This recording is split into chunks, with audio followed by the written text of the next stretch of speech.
पर आधारित प्रश्न।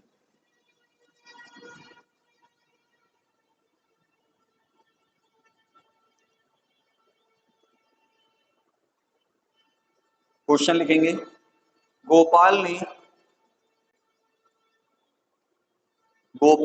500 रुपए 5,000 रुपए गोपाल ने 5,000 रुपए, आवाज ज्यादा आ रही है, आंशिक रूप से आंशिक आंशिक आंशिक रूप से 4% तथा 5% 4% तथा 5% वार्षिक दरों पर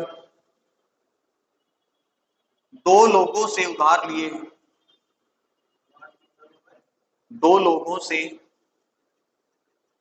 उधार लिए नहीं, दो लोगों को उधार दिया, वार्षिक दर से दो लोगों को उधार दिया। 2 वर्ष बाद यदि उसे 2 वर्ष बाद यदि उसे 4.2%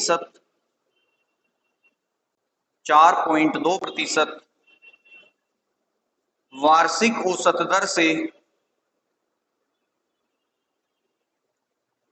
4.2% वार्षिक औसत दर से ब्याज प्राप्त हुआ हो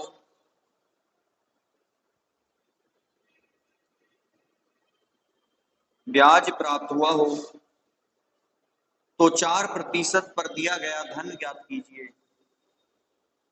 तो 4% पर दिया गया धन ज्ञात कीजिए। क्वेश्चन में कहा है कि भाई राम ने टोटल कितने रुपए उधार दिए हैं?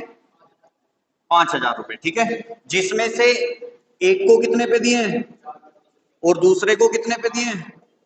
जब उसने अपना 2 वर्ष के बाद ओवरऑल ब्याज कैलकुलेट करा तो उसने देखा कि भाई दोनों से मिला के 5,000 रुपए पे मुझे जो ओवरऑल औसत ब्याज की दर मिली है वो 4.2% मिली है। तो ये बीच में आ जाएगी भाई, जो कुल होता है एवरेज होता है वो बीच में आ जाता है। इसमें से इसे माइनस करेंगे कितना आएगा?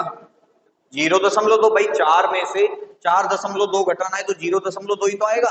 5 में से 4.2 घटाओगे तो कितना आएगा? 0.8 आएगा, ठीक है भाई। 5.00 में से 4 पॉइंट कितना घटाना है? 20 घटाना है, ठीक है। घटाओ, ये इधर आएगा तो 10 आएगा पूरा उठ के। 0 में से 0 गए 0 और 10, सॉरी क्या कर दिया मैंने, 100 आएगा, क्योंकि एक होता है ना पॉइंट के बाद 100 आएगा। तो 100 में से 20 घटाएंगे 80 बचेगा, यहाँ 4 रह गया तो 0.80 आया कि नहीं आया? 0.8 पॉइंट्स। देखो दोनों अंकों के जो दशमलव है सेम नंबर पे हैं, इसमें भी एक अंक के पीछे है, इसमें भी एक अंक के। ऐसी कंडीशन पे दशमलव से दशमलव कट जाती है, ठीक है। आप देख रहे होगे दोनों में 2 चौक 8, ये भी कट जाएंगे। ये 4, अब रेशो कितना आ गया? 4:1। आपसे क्या पूछा है कि 4% पे दिया गया धन बताओ। मैंने बताया था जिसके नीचे जो नंबर होगा वो उसी का, भले ही हम क्रॉस में माइनस करते हैं लेकिन नंबर जो आएगा वो जिसके नीचे है वो उसी का है। मतलब 4% पे कितने अनुपात में धन गया? 4। 5% में कितने अनुपात पे गया? 1। दोनों का अनुपातिक योग कितना? 5। और इस 5 की वैल्यू नंबर में कितनी है? 1 की वैल्यू कितनी आ जाएगी? 1000। हमसे पूछा है 4% पे कितना 4 अनुपात में, तो 4 की वैल्यू कितनी आएगी? यही तुमसे पूछा था, नोट करो फटाफट। इस चीज को तो ध्यान में रखा करो कि अगर 2 नंबर मिलके कोई तीसरा नंबर आ रहा है ना, तो तुरंत दिमाग में एलिगेशन मेथड आ जाना चाहिए आपके। 99% क्वेश्चनों में लगेगा। नेक्स्ट लिखो, एक व्यक्ति ने 15,000 रुपए एक व्यक्ति ने 15,000 रुपए का एक व्यक्ति ने 15,000 रुपए का कुछ भाग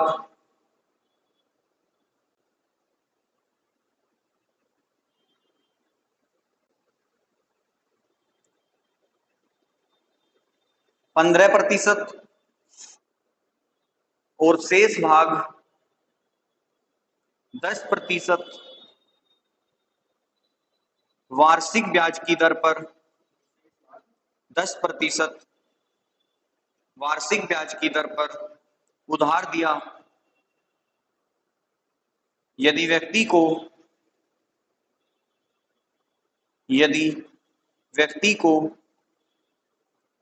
कुल धनराशि पर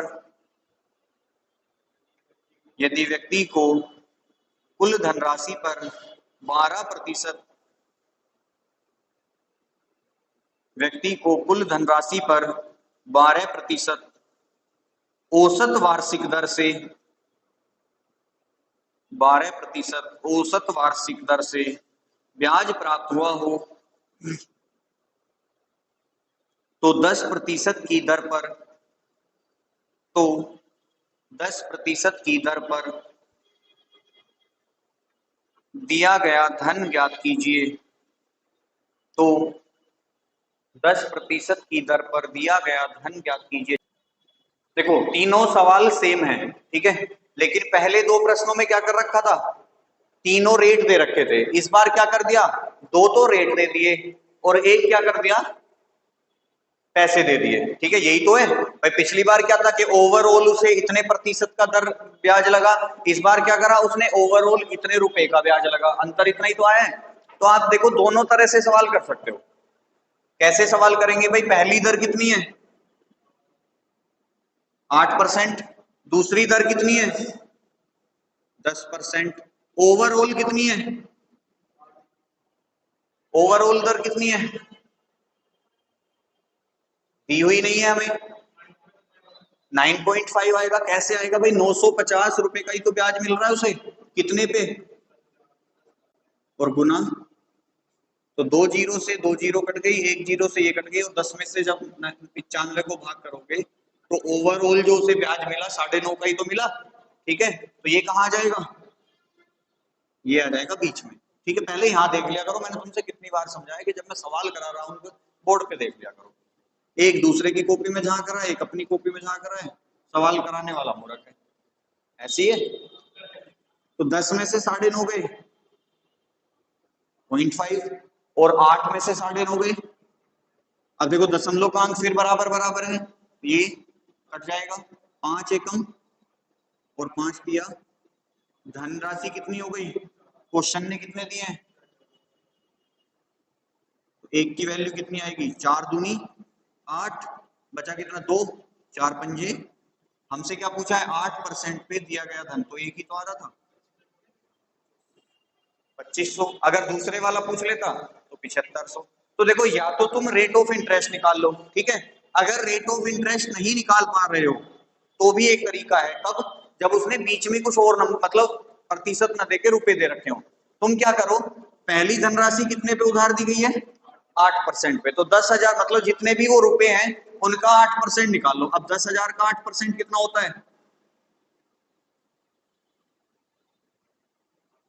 800, 10,000 का 10% कितना होगा 1,000 होगा। ना तो उसे 800 रुपए ब्याज के रूप में मिले ना 1,000 मिले, एक्चुअल में कितने मिले हैं 950।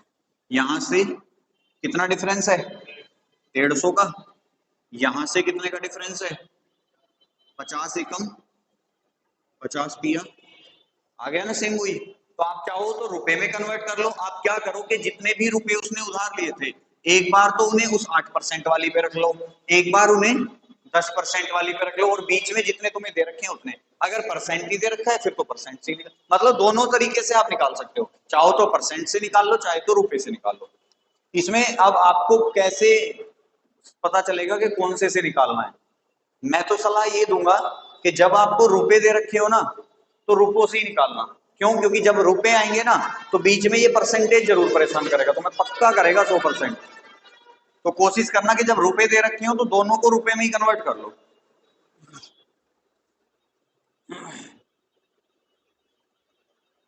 नेक्स्ट लिखो,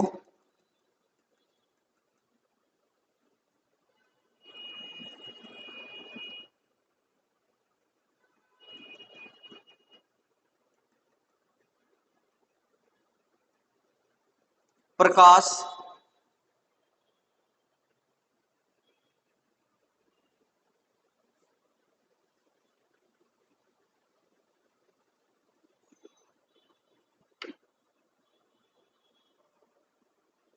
₹20,000 में से प्रकाश ₹20,000 में से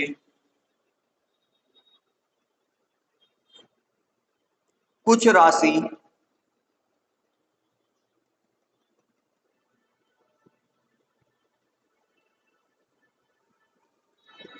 आठ प्रतिशत के साधारण ब्याज पर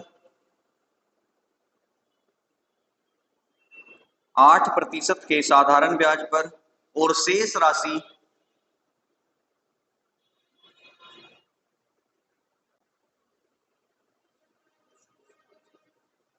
4/3%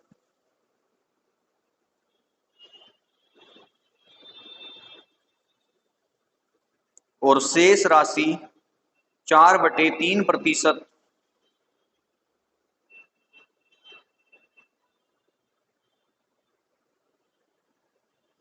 के साधारण ब्याज पर उधार देता है।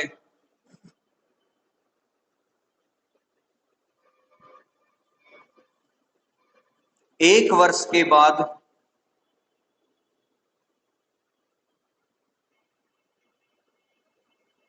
यदि उसे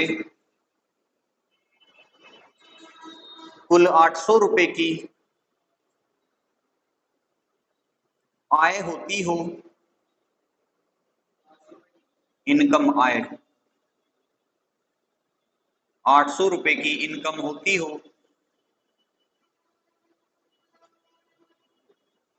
तो 8% पर दी गई राशि ज्ञात कीजिए।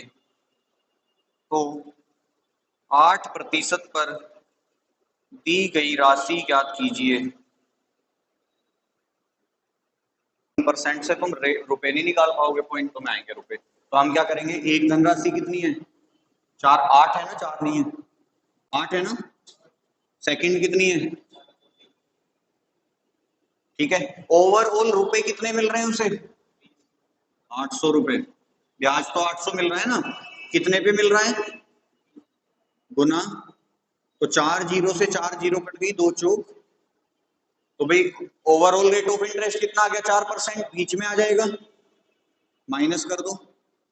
तो 8 में से 4 गए। अब इसे समस्या आएगी माइनस करने में, ठीक है। कैसे करोगे कि 4 - 4/3 कर दो, 3 चौक 12 में से 4 गए, कितना बचा, रेशो आ गया 8/3% और 4%। देखो परसेंट से परसेंट कट जाएगा, ठीक है। लेकिन समस्या ये होती है कि रेशो कभी भी भिन्न में नहीं आ सकता।